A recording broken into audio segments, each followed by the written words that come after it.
Hi guys, I'm back. So for this topic, I'm going to discuss about essential steps to kickstart your freelancing career. So these are the things that you need to provide in order to start your freelancing journey. So let's get in.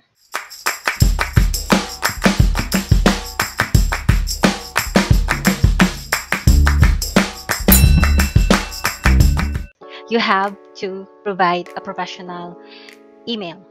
So, most of the time, ang ginagamit ay Gmail. So, create a professional Gmail account that uses your name. So, let's say, for example, juan.delacruz@gmail.com. So, napaka-importante na ganito yung format ng Gmail account ninyo. Kasi, you are showing yourself as a professional worker. So, you need to have a professional email as well. So, it will also build your credibility in your potential client. So, do not use jargon words in creating your email as much as possible. Make use of a Gmail account na madaling tandaan.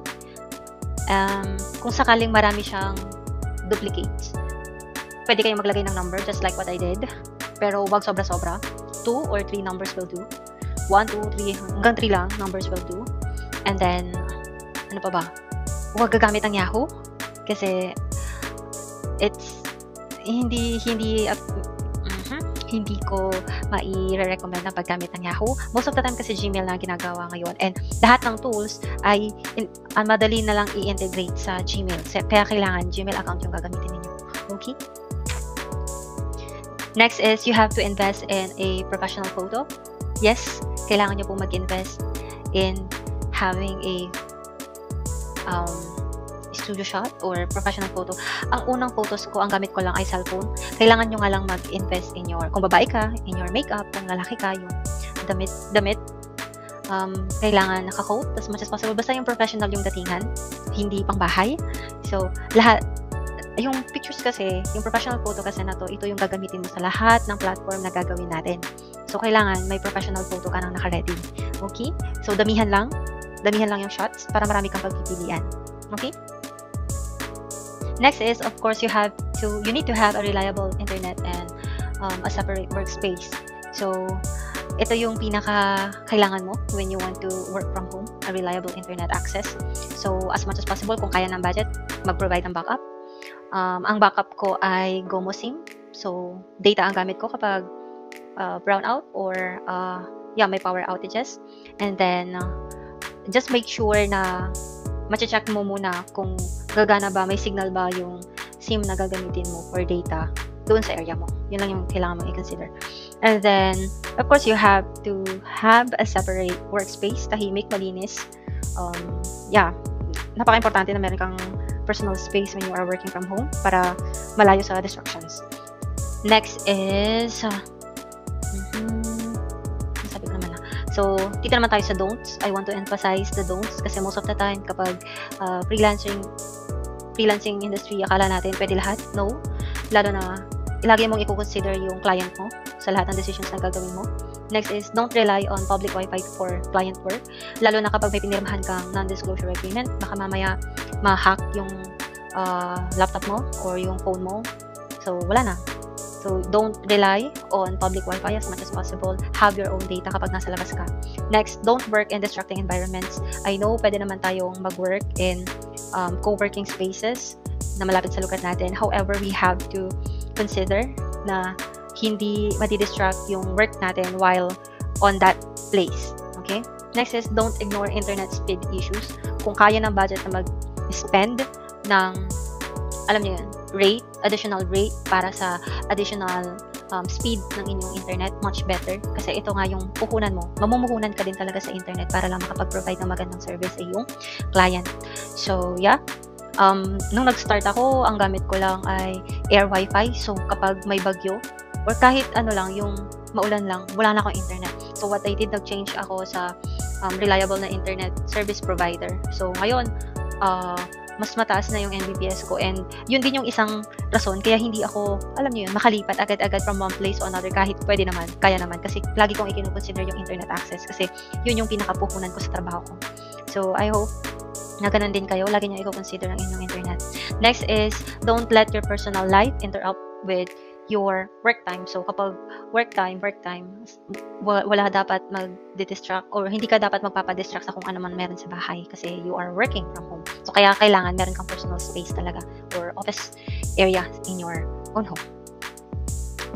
Of course, the most exciting part, bank accounts for payments. So you have to set up a bank account for an online payment system like PayPal, Wise, GCash, Payoneer to receive payments from clients. So international clients often prefer secure payment platforms with currency conversion.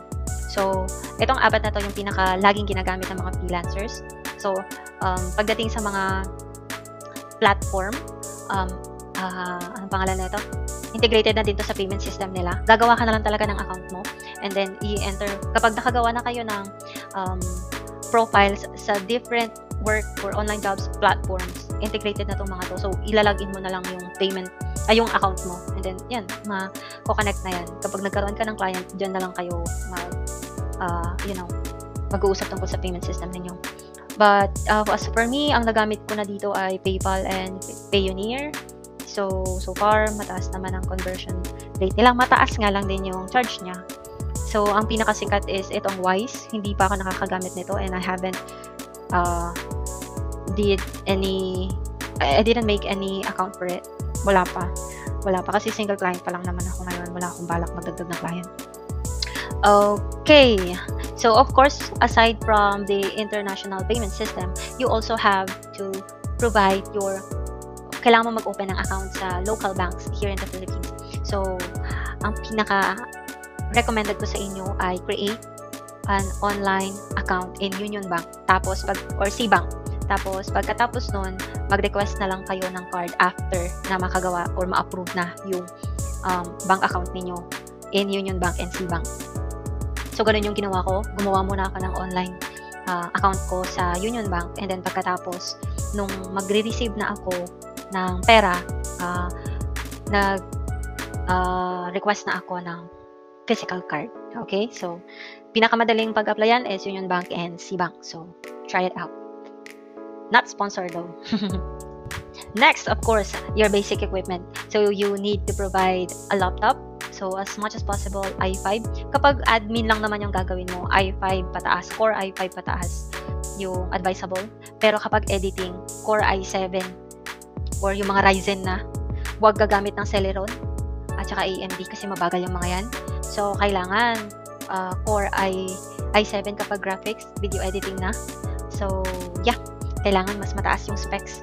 Kung pang matagalang, pang long term yung gusto mo, syempre mas mahal, pero worth it naman, depende sa brand.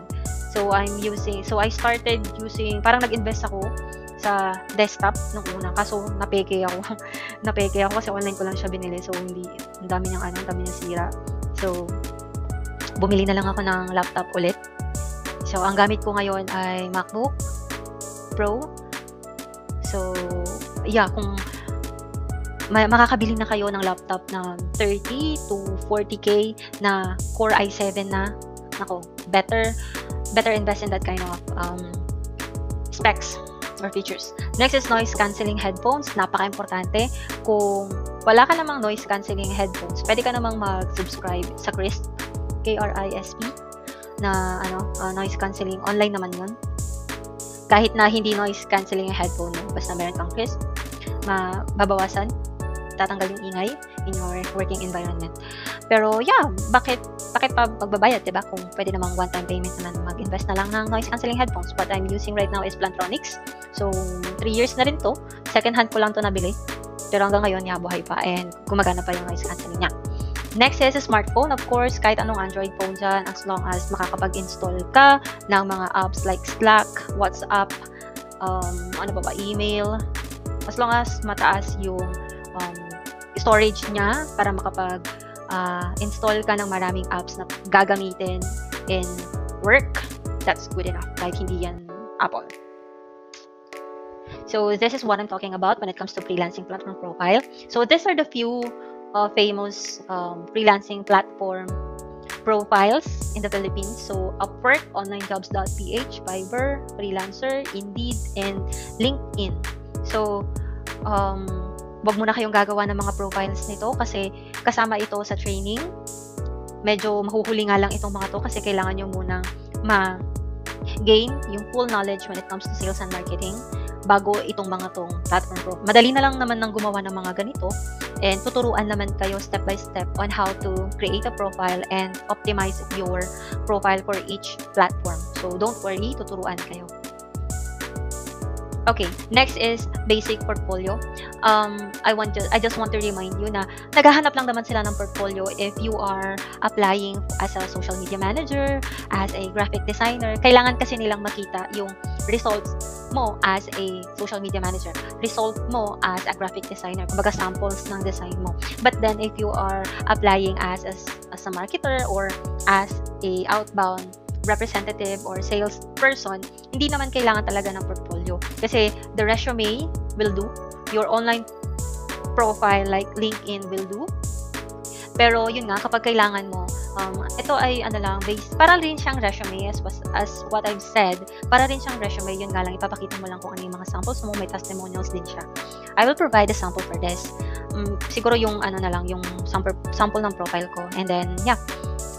From there, siguro, marami din naman samples dito sa Canva. You can check on it. Ang dami-dami samples dito sa Canva. So, you can check on it also. Kahit hindi ako makapag-provide, marami dito sa Canva.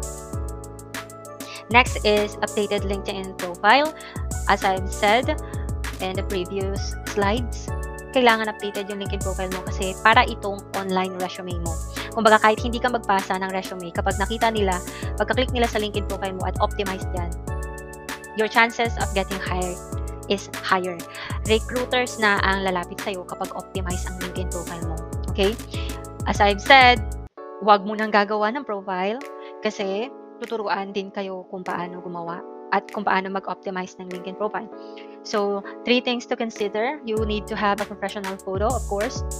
Next is compelling headline. Napaka-importante yung headline. Hindi ka pwedeng basta-basta maglagay na lang dyan ng headline kasi yung keywords searchability mo pagdating sa LinkedIn, dapat mas higher yung chances mo na kapag nag-search si client when it comes to your niche or your industry, mag-a-appear ka agad yung pangalan mo. Kumbaga sa search engine, mag-a-appear ka agad yung pangalan mo.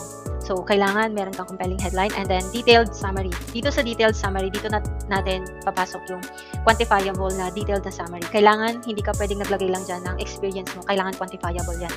So, magbibigay tayo ng example kung paano paano i-quantify yung detailed na summary ng experiences mo. Okay? And lastly, basic contracts. So, sabi dito, never start working on a project without a clear written agreement. So, wag kang mag-i-start. Ito, gusto ko tandaan nyo to ha. Kahit gano'ng kaganda yung offer ni client sa'yo, kapag walang kontrata, wag kang mag-i-start.